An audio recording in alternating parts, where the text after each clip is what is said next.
Мәңгілік бала бейне әңгімесінің кейіпкері Семей полигонынан зардап шеккен қыз Ләйла. Прототипі Еңлік атты Семей қаласының тұрғыны. Адам қолынан жасалып, жанына бітпес жара салған осынау қасіреттен зардап шегуші тағы да адам. Ләйла көбінде аймен сырласып, бар мұң-зарын, қайғы қасіретін соған айтумен болады.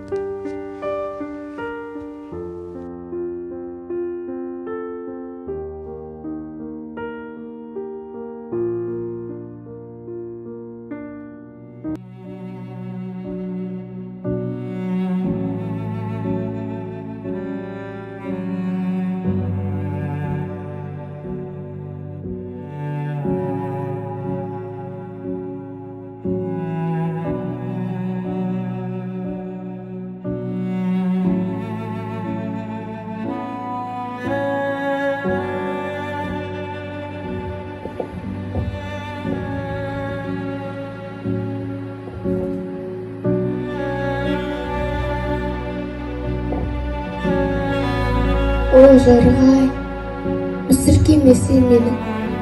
Мен кінәсіз қыз боламын. Сезімім бүтін, ақылым дұрыс.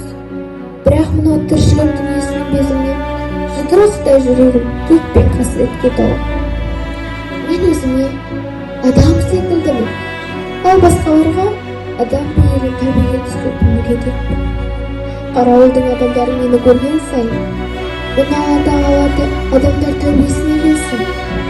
Қол-аяғының саулығына, 12 мүшесінің амандығына шүкір етсін деп жаратқан дейді. Солай ма, жарғай?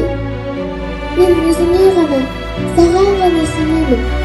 Тым болмағанда сен мені кімді ақтарсың? Сонда бұл жұрт нені айтады? Мен кіммін осы? Мәңгілік пе? Шынымен мәңгілік бала бейне ме?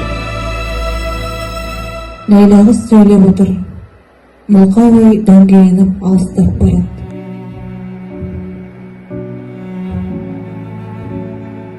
Өз жасыма лайық қыз болғым келеді. Я, мен де әп-әдемі, тәп-тәзі қыз болғым келеді, жарғай. Ләйла жаңағы өзі жасырынып отырған қарт-қараңғы терең сайдан жүгіріп шықты. Жасаурап, үкідей қадалған қыз көзіне сұп-сұлу аппағай үрке қашып бара жатқандай көрінді. Сол 8 жасар мәңгілік бала бейнеде өспек қатып қалған Ләйла тамыры адырайған егде қолдарын сермеп көкке көтерді. Менен қашпа. Жасқандың ба сен де менен?